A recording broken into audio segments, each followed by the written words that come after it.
Graça e paz, meus queridos amados irmãos e irmãs, nós louvamos a Deus pelo privilégio de mais uma vez estarmos juntos para celebrarmos ao nosso Deus e ao nosso Pai. Convido nesses tempos amados a inclinarem suas cabeças, fecharem os seus olhos e juntos a levarmos a Deus uma palavra de oração. Maravilhoso e eterno Pai, Senhor nosso Deus, nós te louvamos pela Tua bondade, pela Tua misericórdia, ó Deus, ao nos proporcionar o privilégio de estarmos vivos para juntos nessa noite, ó Deus, estarmos celebrando o Teu santo nome e aprendendo aquilo que o Senhor deseja nos ensinar. Te pedimos que o Senhor receba o nosso culto, ó Deus, aqueles que estão aqui no templo, aqueles que estão acompanhando através das redes sociais, ó Deus, que estão nas suas casas, que possamos juntos estarmos reunidos, adorando, bendizendo e louvando o Teu santo nome. Que tudo que ocorra aqui e nos lares dos santos espalhados por sobre a face da terra, resulte para a Tua honra, para a Tua glória e para o Teu louvor. Em o nome santo do Senhor Jesus. Amém, amém e amém. Convido nesse instante os irmãos do louvor para juntos estarmos louvando e adorando ao nosso Deus e ao nosso Pai.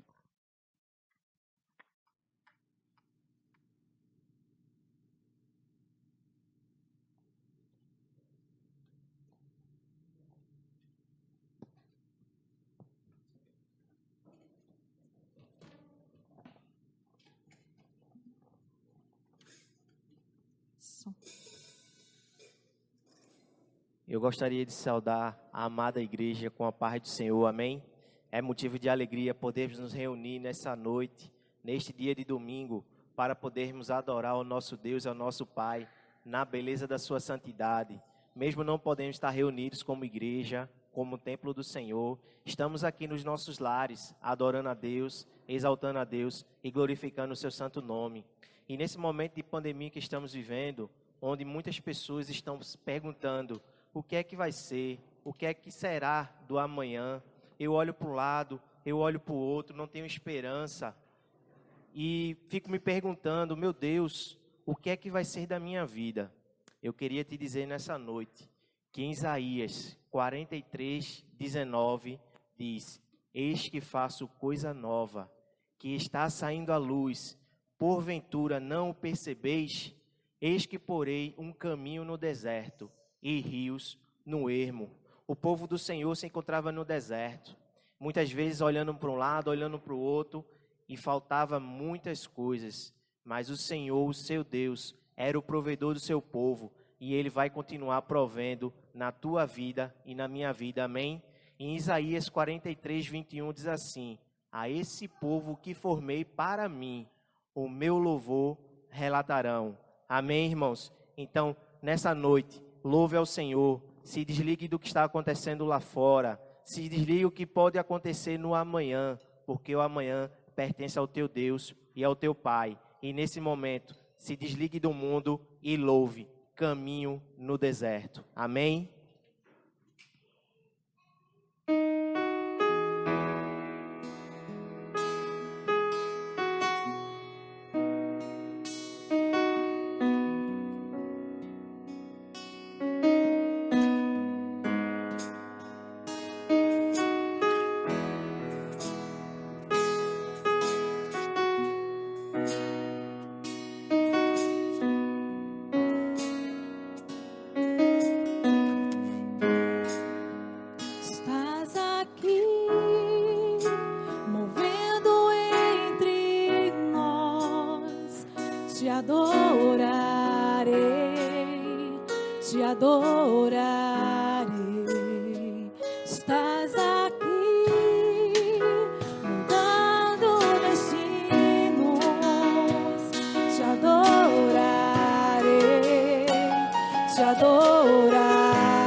Meu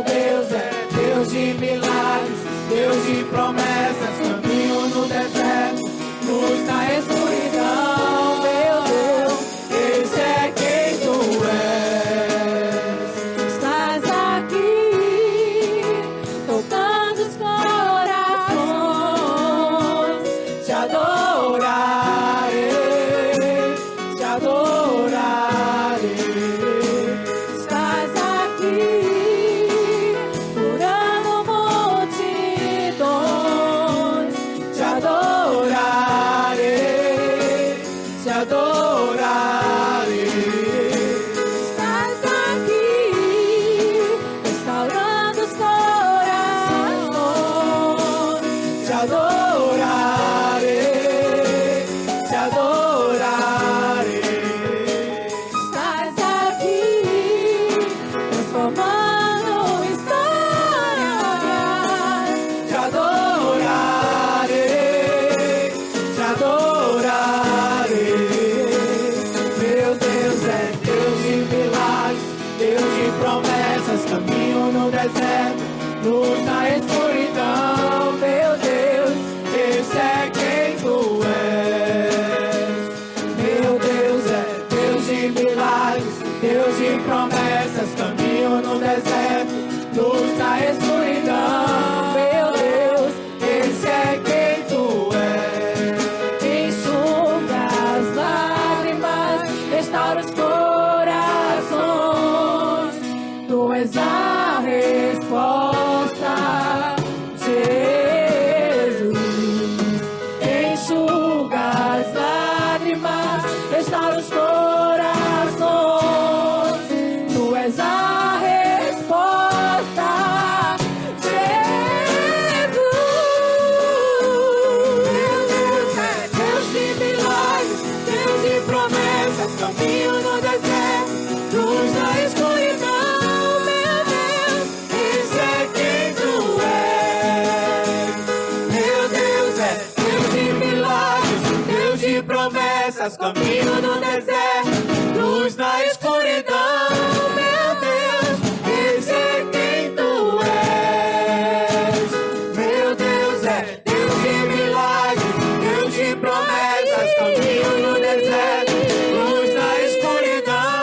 Meu Deus, esse é quem tu és.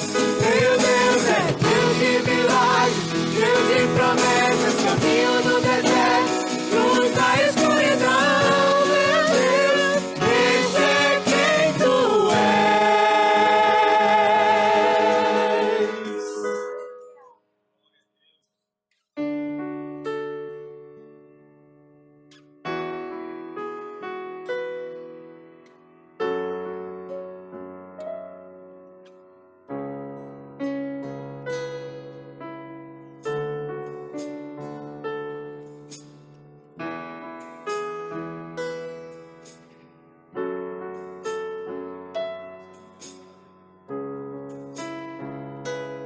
Meu orgulho me tirou do jardim, sua humildade colocou o jardim em mim. E se eu vendesse tudo que tenho em troca do amor, eu falharia.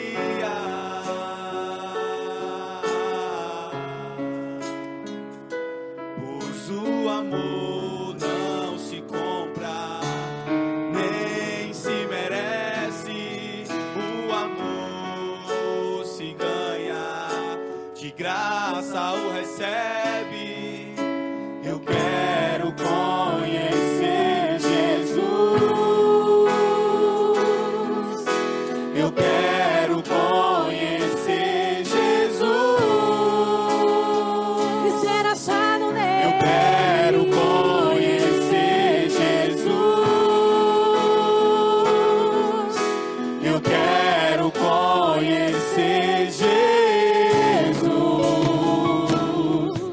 Aleluias. Quantos querem conhecer o Senhor? Então adore ao Senhor na beleza da sua santidade.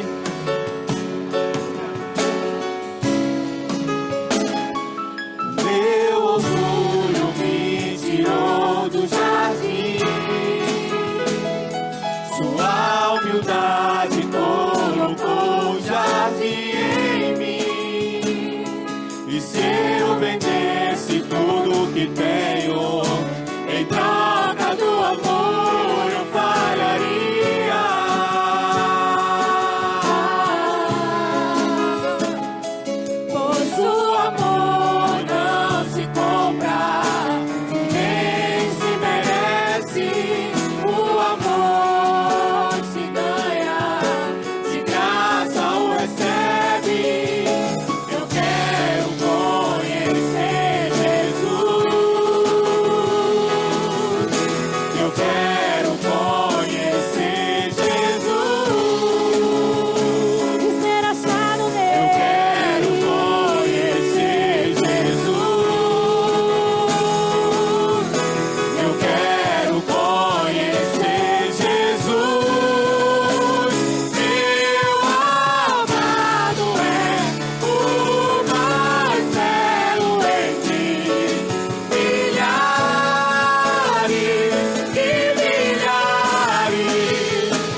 noite.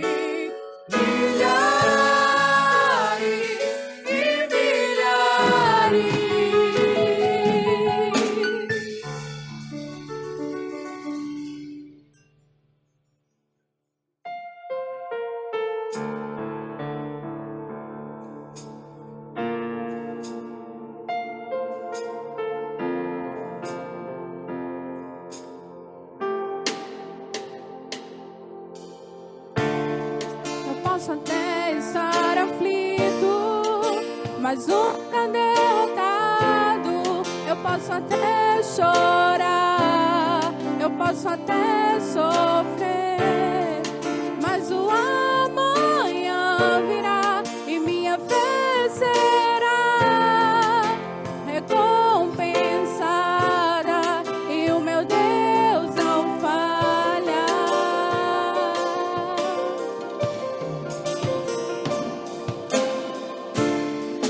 Posso até estar ferido, mas nunca destruído. Eu posso ser provado para ser aprovado, mas o amanhã virá e minha fé será recompensada e o meu Deus não falha.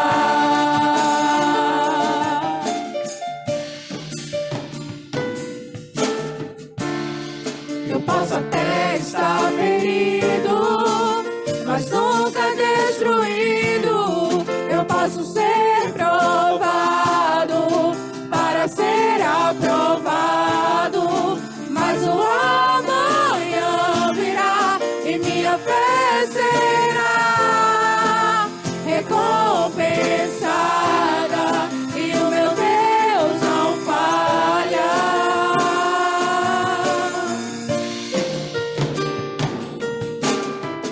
Não vivo pela vista, não, eu vivo pela fé. Então Deus proverá, Deus proverá.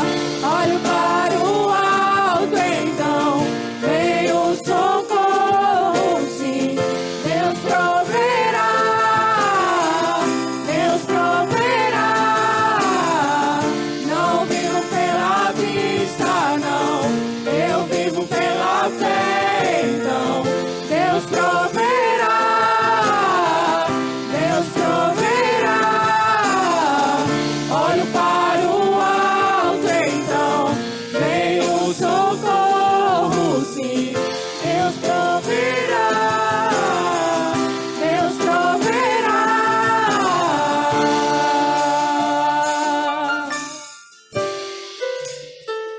Deus proverá quando o azeite e a farinha faltar, quando a minha força se esgotar. Deus proverá, Deus proverá. Mesmo cego me faz enxergar, mesmo falho me faz andar sobre as águas. Deus proverá quando o azeite e a farinha faltar, quando a minha força se esgotar. Deus proverá, Deus proverá. Mesmo cego me faz enxergar, mesmo falho me faz andar sobre as águas. Não vivo pela vista, não, eu vivo pela fé. Então Deus proverá, Deus proverá. Olho para o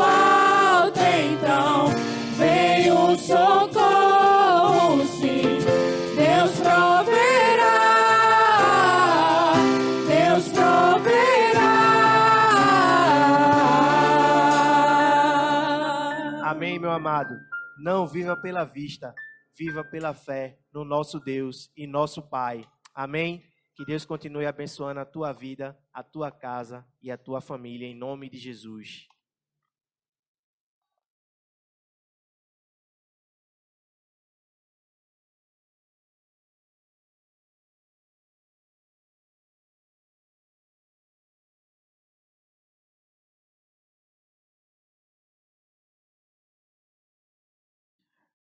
Mais uma vez, meus queridos, que a graça e a paz do Senhor Jesus seja derramado sobre as nossas vidas. E eu convido os amados a abrirem suas Bíblias no primeiro livro dos Reis, no capítulo de número 18, capítulo de número 17. Primeiro Reis, capítulo de número 17. Nós vamos ler a princípio no versículo 8 ao versículo de número 16. Nós vamos ler esses versículos e nós gostaríamos de poder estar refletindo um pouco nessa porção do texto sagrado, que certamente há de falar aos nossos corações. Diz assim a palavra do nosso Deus e do nosso Pai. Então lhe veio a palavra do Senhor, dizendo: Dispõe-te e vai a Sarapta, a Sidom, e demora-te ali, onde ordenei a uma mulher viúva que te dê comida. Então ele se levantou e foi. E chegando à porta da cidade, estava ali uma mulher viúva apanhando lenha. Ele chamou e lhe disse: Traze, peço-te uma vasilha de água para eu beber. Indo ela buscá-la, ele a chamou e lhe disse: Traz-me também um bocado de pão na tua mão. Porém ela respondeu: Tão certo como vive o Senhor Deus, nada tenho cozido, somente um punhado de farinha numa panela e um pouco de azeite numa botija. E veis aqui, apanhei 2 covados e vou preparar esse resto de comida para mim e para meu filho, e comermos, e então morreremos. Então Elias lhe disse: Não temas, vai e faze o que dissestes, mas primeiro faze dele para mim um bolo pequeno, e traz-me aqui fora. Depois farás para ti mesma e para o teu filho. Porque assim diz o Senhor Deus de Israel: a farinha da panela não se acabará, e o azeite da tua botija não faltará, até o dia que o Senhor fizer chover sobre a terra. Foi ela e fez segundo a palavra de Elias. Assim comeram ela e a sua casa muitos dias. Da panela a farinha não se acabou, e a botija o azeite não faltou, segundo a palavra do Senhor, por intermédio de Elias. Maravilhoso e eterno Pai, Senhor nosso Deus, nós te louvamos pela porção do texto lido nessa noite. Te pedimos o auxílio do teu Espírito Santo ao transmitir a tua palavra ao teu povo. Que essa palavra produza nos nossos corações consolo, edificação e exortação, pois esse é o propósito da tua palavra exposta. Que assim seja para a tua honra, para a tua glória e para o teu louvor. No nome santo do Senhor Jesus. Amém, amém e amém. Meus queridos, essa viúva estava passando por um momento crítico, ela estava passando por um momento de extrema dificuldade, a nação estava passando por um momento de extrema dificuldade, a nação estava sofrendo, estava desolada, estava enfrentando uma crise econômica terrível, não apenas uma crise econômica terrível, mas também uma crise política terrível. Havia uma instabilidade em todas as áreas da nação de Israel, inclusive na questão espiritual. E nesse momento em que as nações estavam padecendo debaixo da seca, que as nações estavam sofrendo as consequências da rebeldia do rei Acabe, e sobre a palavra de Elias havia uma sentença de que não choveria sobre a terra até o dia em que Elias orasse e intervisse a Deus para que novamente chovesse. A rebeldia de Acabe trouxe dor e sofrimento para as pessoas ao seu redor, entre eles essa viúva de uma cidade distante pertencente a Sidom, que também sofreu as consequências daquela seca. Aquela mulher, não sabemos quando, havia enfrentado a dor de ter perdido seu marido, havia enfrentado a dor de ter perdido o homem a qual havia constituído uma família. Aquela mulher havia perdido o pai do seu filho. Aquela mulher, de certa forma, também perdeu uma segurança e uma estabilidade. Agora, apenas ela e o seu filho, e aparentemente o texto não relata se havia outros parentes que pudessem de alguma forma ajudar daquela mulher.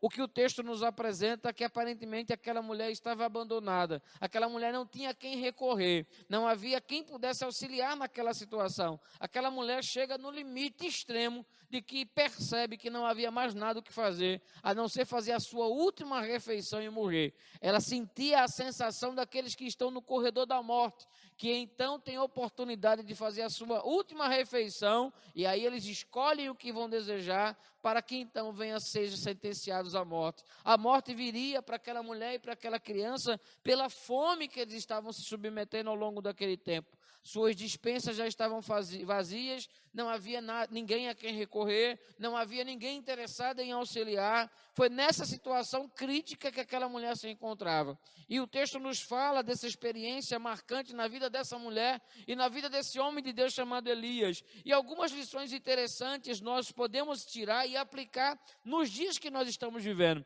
Aquela mulher estava vivendo um período em que a nação como um todo estava vivendo um período de grande seca, de grande estabilidade política, de grande estabilidade religiosa, de grande estabilidade moral. Todas as estruturas que podiam, de certa forma, serem base para a sociedade naquele momento, estavam sendo destruídos. E então chega Elias na casa daquela mulher. Elias é enviado por Deus para a casa daquela mulher. E aí nós imaginamos, meus queridos, nesse tempo difícil que aquela mulher estava vivendo, nós também estamos vivendo um tempo difícil, um tempo de incertezas, um tempo de instabilidade, um tempo onde não temos a dimensão de como será o nosso futuro. Era semelhante à sensação que aquela mulher tinha naquele momento. Quantas pessoas se encontram desesperadas como aquela mulher estava desesperada? Quantas pessoas nos nossos dias estão vivendo como se fossem de fato fazer a sua última refeição, como se de fato perdessem a razão de existirem,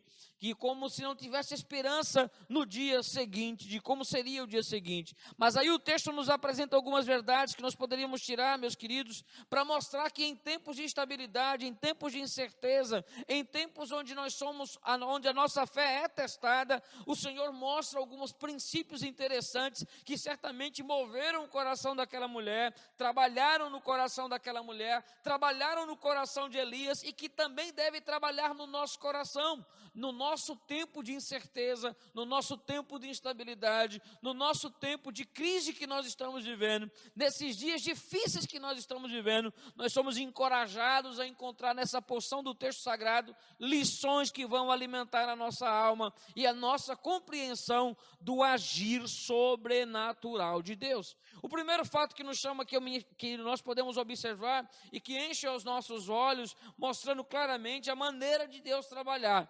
O primeiro fato que nós podemos pontuar nesse texto é de que Deus age muitas vezes de maneira improvável.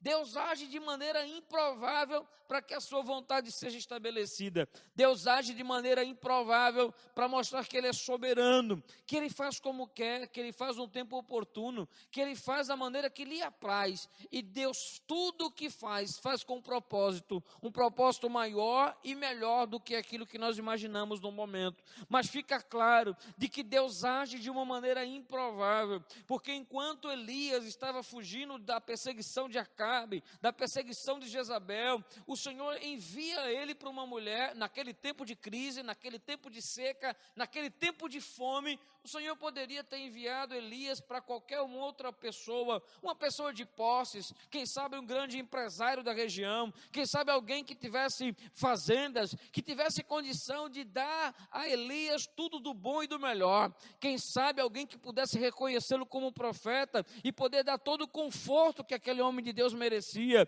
Aos nossos olhos imaginamos isso, seria tão fácil Deus escolher alguém que tivesse uma condição melhor, para que de alguma forma socorresse Elias naquele período de crise. Mas Deus envia Elias para a casa de uma mulher simples, para a casa de uma mulher sofredora, para a casa de uma mulher com o coração ferido, com o coração cheio de dor, com o coração magoado pela perca, com o coração vivendo ainda a ausência, vivendo ainda a dor do luto. Foi justamente para aquela casa que o Senhor envia com que Elias chegue naquela casa, na casa daquela mulher, naquela casa sem dispensa, naquela casa sem finanças, naquela casa onde não havia estabilidade nenhuma, naquela casa onde havia a sensação de que estavam prestes a morrer depois da sua última refeição. Mas é justamente para aquele momento que Elias foi reservado para chegar na vida daquela viúva e para chegar na vida daquele menino. Deus age de uma maneira improvável. Deus age de uma maneira que muitas vezes contraria a nossa lógica humana. Deus age de uma maneira que nos confronta e que faz com que a sabedoria humana seja colocada de lado diante da grandeza de Deus. Deus não errou de endereço ao enviá-lo à casa daquela viúva. Deus guiou Elias porque Deus tinha um propósito na vida de Elias e na vida daquela família. Deus é perfeito em tudo que faz, em todos os seus caminhos. E quando Deus age de maneira improvável, não é para mostrar que Deus gosta de fazer, que Deus tem prazer de fazer com que as coisas difíceis ele se mostra como se fossem fáceis para os seus servos. Mas quando Deus age de maneira improvável, Deus mostra a nós que somos seus servos, que Deus conhece aquilo que nós não conhecemos, que Deus vê aquilo que nós não vemos e que Deus tem o poder para trazer à existência as coisas que não existem.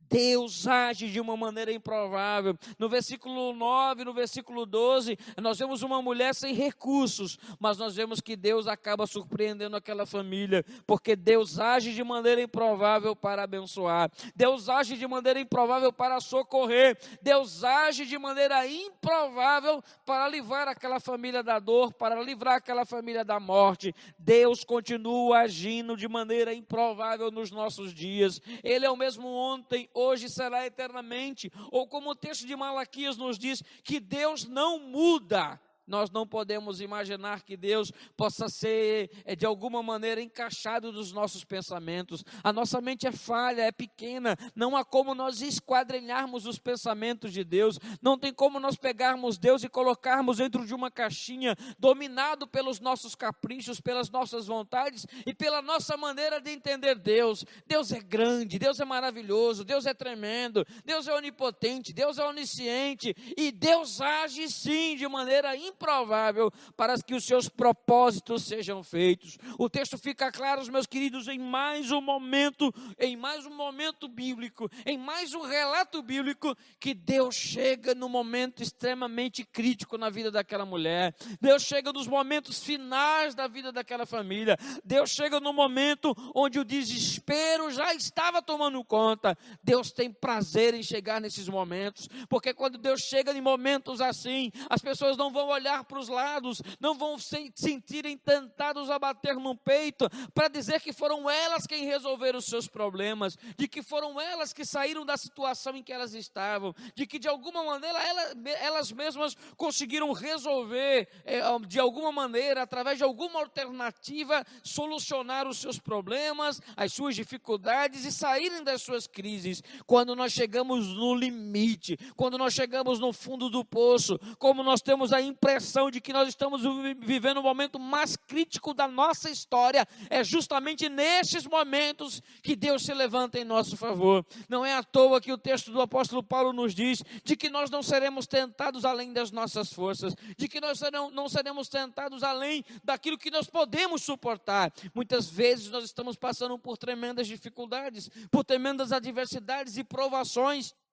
E essas provações e dificuldades são tamanhas que muitas vezes nós temos a sensação de que já chegamos no nosso limite. E parece que mesmo sabendo que chegou, mesmo reconhecendo que chegou nos limites, parece que ainda piora um pouco mais. Mas Deus sabe o momento exato de agir na nossa vida. Ele de fato é o socorro bem presente na hora da angústia. Deus sabe o momento certo que se levantará em nosso favor. Cabe a nós esperarmos com paciência de que Deus tem um momento oportuno para trabalhar. Deus, à semelhança do relato que nós acabamos de ler nessa noite, nós podemos observar ao longo dos textos sagrados que Deus chega em momentos extremamente críticos. Deus para velórios. Deus chega lá no momento em que o corpo de Lázaro já estava em estado de decomposição. Deus chega em momentos críticos para mudar a história, para mostrar que é soberano sobre aquela situação Então precisamos relaxar o nosso coração, precisamos descansar em Deus, porque por mais difícil que seja o momento que você esteja passando, por mais que as lágrimas possam estar brotando no seu rosto, por mais que a angústia possa querer dominar o seu ser, olhe para Cristo, eleve seus olhos para o Senhor Todo-Poderoso, não permita que a sua fé seja abalada, entenda que Deus chega no momento certo, Deus não se atrasa um momento sequer, Deus sempre chega no momento oportuno, e muitas vezes o momento oportuno são momentos decisivos da nossa vida, são momentos extremamente críticos, que nos ensinam que Deus precisa, nesses momentos, encontrar em nós a fé e a convicção e a paciência daqueles que conseguem descansar em Deus. Quando nós lemos esse relato bíblico e nós observamos, meus queridos, a maneira que Deus agiu na vida daquela viúva, nós começamos a constatar que momentos difíceis como que ela viveu, são momentos oportunos para que Deus faça milagre.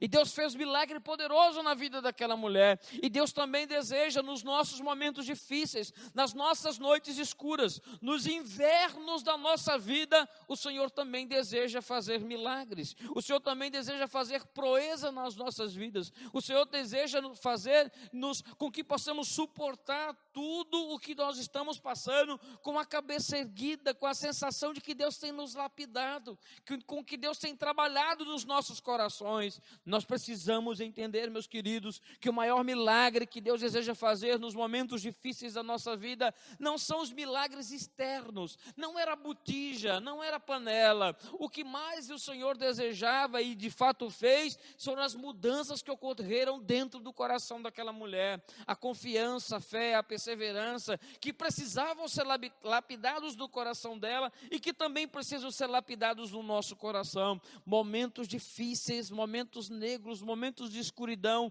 momentos onde não conseguimos enxergar uma saída, onde não conseguimos chegar a uma conclusão de que decisão tomar. São nesses momentos que Deus escolhe para operar milagrosamente na nossa vida. Milagrosamente o Senhor se manifesta estando ao nosso lado nesses momentos. Quando temos a certeza de que Ele está conosco nos momentos mais difíceis da nossa vida, traz paz ao nosso coração, traz a certeza de que nós não estamos abandonados, de que o nosso Deus está conosco por qualquer caminho que nós venhamos tomar. Precisamos ter a ousadia e a convicção de dizer: Senhor, eu espero a tua ação em meu favor, eu espero o teu milagre vindo na minha direção, eu sei que o Senhor está comigo, eu sei que o Senhor não me abandonou, eu sei que o Senhor não me deixará. Em momentos difíceis pelos quais passamos, como que essa mulher passou, nós precisamos ter a coragem e a ousadia de enxergar que Deus estava cuidando daquela mulher, Deus estava trabalhando de uma maneira particular com ela e mostrando o seu cuidado na vida dela. É nesses momentos difíceis da nossa vida, meus queridos, que nós somos encorajados à semelhança daquela mulher que precisava perceber claramente de que ela precisava descansar na convicção, na fé, de que Deus estava cuidando, de que Deus estava velando, de que embora ela não conseguisse enxergar as pessoas ao seu redor, ela podia ter a tranquilidade, a paz e a certeza de que nos céus havia alguém que contemplava a sua dor, que contemplava o seu sofrimento, que contemplava a sua angústia e que estava interessado em resolver aquela situação. Elias não foi àquela cidade para que ele resolvesse um problema dele. Deus enviou Elias àquela cidade para que ele suprisse a necessidade daquela mulher. Durante um período de 1 ano, Deus usou de bondade e de misericórdia para com aquela família. Deus usou de bondade e de misericórdia com Elias, porque Deus estava no controle daquela situação. Porque em momentos difíceis, sem saída, sem alternativa, são momentos em que Deus nos convida a confiar no Senhor. São momentos em que a nossa fé é provada, porque o homem de Deus chamado Elias vai dizer: pega o que você tem e divide comigo. Pega o que você tem e em vez de fazer apenas 2 bolos, um para você e para o seu filho, faz 3 bolos. Eu quero entrar dentro dessa partilha também. É preciso ter convicção, meus queridos, para entrar e obedecer aquilo que o homem de Deus está falando. É preciso ter convicção para entender que nos momentos difíceis da nossa vida, nós precisamos ter fé para acreditar nas promessas de Deus.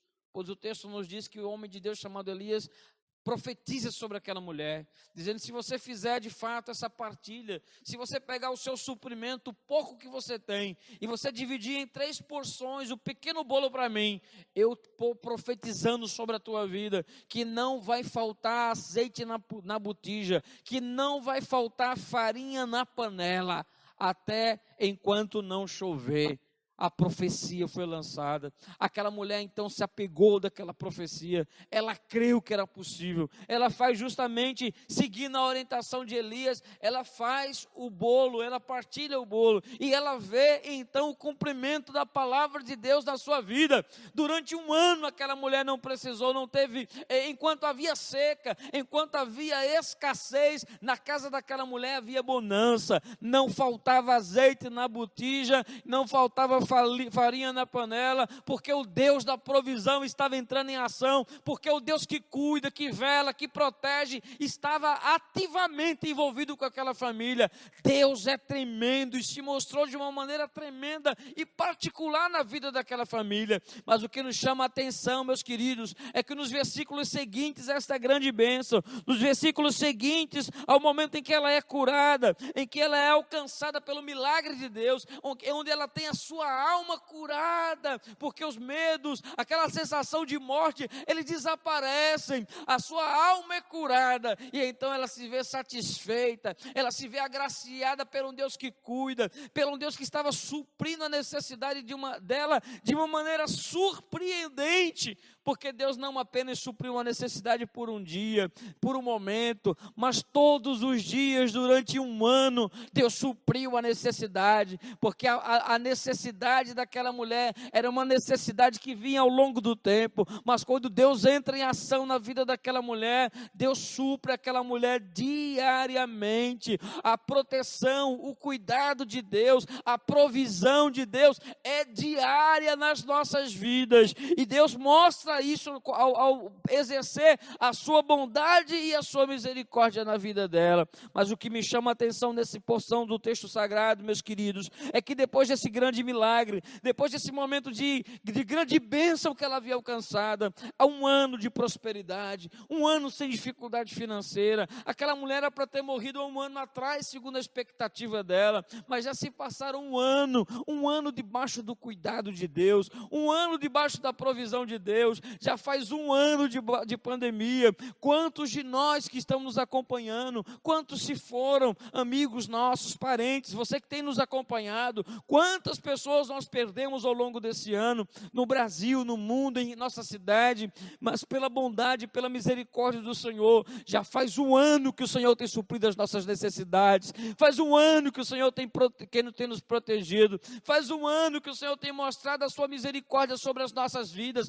faz 1 ano que Ele tem mostrado que Ele é grande, que Ele é tremendo, que Ele é maravilhoso, que Ele nos ama e que Ele tem cuidado de nós, nesse tempo de crise, nesse tempo de pandemia, nesse tempo de desolação, nesse tempo de desemprego, nesse tempo de fome, nesse tempo de enfermidade. O Deus de Abraão, de Isaac e de Jacó está dizendo a você, depois de 1 ano de pandemia, eu continuo cuidando dos meus servos, eu continuo cuidando dos meus, eu continuo protegendo, suprindo os meus, e que assim seja desde agora como para todo sempre. Mas o texto nos diz, no versículo de número 17, que depois da bonança, depois da grande bênção recebida, no versículo 17, depois de 1 ano de fartura, a Bíblia nos diz que o filho daquela viúva, ela adoece e ele vem a óbito, ele falece. E a dor da perca daquela criança mexe com o coração daquela mulher de uma tal maneira que há uma revolta no seu coração. O versículo de número 18, ele vai em direção a Elias e faz alguns questionamentos a Elias. Ela chega a afirmar a Elias: você veio trazer à memória a minha iniquidade e matastes o meu filho. E aí nós podemos aprender a lição, que mesmo tendo vivido momentos de grande vitória, mesmo depois de passarmos por um momento de grande bonança na nossa vida, de grande estabilidade, nós não podemos nos esquecer de que nós continuaremos sendo vulneráveis a passar por momentos difíceis, por momentos de dor, por momentos de angústia. E que quando esses momentos, se esses momentos chegarem, nós não podemos nos revoltar contra o Senhor. Nós não podemos se esquecer tudo quanto Deus já fez. Nós não podemos se esquecer como Elias fez bênção na vida daquela mulher em um período crucial da sua existência. Mas parece que naquele momento, aquela mulher se revolta diante da sua dor e da sua angústia. E chega para Elias e diz: você veio matar o meu filho. Você veio me lembrar da minha iniquidade. Você veio trazer à memória a minha iniquidade. Elias não veio trazer à memória a iniquidade. Elias não veio matar o seu filho. Elias veio saciar a fome daquela família durante um ano. Ele veio como enviado de Deus para suprir a necessidade daquela família de maneira especial. Mas em meio à dor que ela estava vivendo, toda a bênção durante um ano que ela havia recebido, parece que é colocada de lado.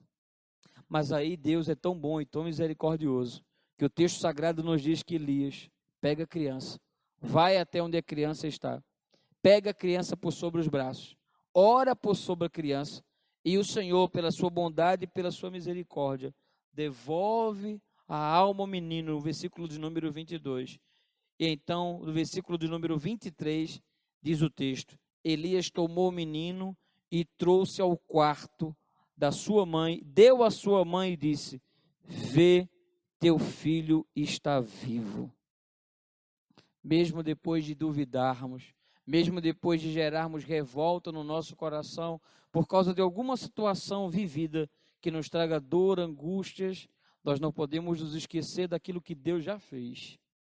Mas mesmo errando e sendo tentado a murmurar dos infortúnios que a vida nos reserva, tenha humildade para reconhecer que Deus pode fazer de novo, do mesmo jeito que fez no passado. Que o Deus que cuidou há um ano atrás é um Deus que continua tendo a paciência, a graça e a misericórdia para abençoar de novo. E mais uma vez, aquela mulher é alcançada pelo milagre, e mais uma vez, Deus mostra o seu cuidado na vida daquela mulher. Ela resume o texto no versículo de número 24, dizendo: então a mulher disse a Elias: nisso conheço agora que és um homem de Deus, e que a palavra do Senhor na tua boca é verdade. Elias não precisava provar nada àquela mulher. Elias já havia convivido com aquela mulher durante um ano de milagre, todos os dias, a cada instante. Bastava apenas abrir a botija, bastava apenas abrir a panela. Mas quando, de alguma maneira, as suas emoções são afetadas, Elias passa a ser alvo, em vez de ser reconhecido como bênção na vida dela. Mas nunca é tarde para olhar onde erramos e para reconhecer que a partir dali é uma oportunidade de recomeçar de novo. Que Deus nos abençoe em o nome do Senhor Jesus. Maravilhoso e eterno Pai, Senhor nosso Deus, nós te louvamos pela tua bondade, pela tua misericórdia, pela tua graça. Te louvamos, ó Deus, porque nós entendemos que o Senhor tem cuidado de nós. Te louvamos porque faz um ano, ó Deus, de pandemia, e até aqui o Senhor tem nos ajudado, tem nos amparado. Que a tua mão continue estendida sobre a nossa igreja, que a tua mão continue sendo estendida, ó Deus, sobre o teu povo, por sobre a face da terra, por cada um dos irmãos e irmãs que terão acesso, ó Deus, à gravação desse culto, à transmissão desse culto. Que seja bênção. Dai-nos uma semana de paz, um sono tranquilo e revigorante, em o nome santo do Senhor Jesus. Amém, amém e amém. Que o amor de Deus, o nosso Pai, que a graça bendita do Senhor Jesus Cristo e as consolações do Divino Espírito Santo sejam derramados e multiplicados sobre cada um de nós, desde agora como para todos sempre. Amém, amém e amém. Deus te abençoe em nome do Senhor Jesus. E na próxima quinta-feira, às 18 horas, estaremos mais uma vez retornando às atividades no templo, para a honra, glória e louvor do nosso Deus e Pai. Até quinta-feira. Deus abençoe.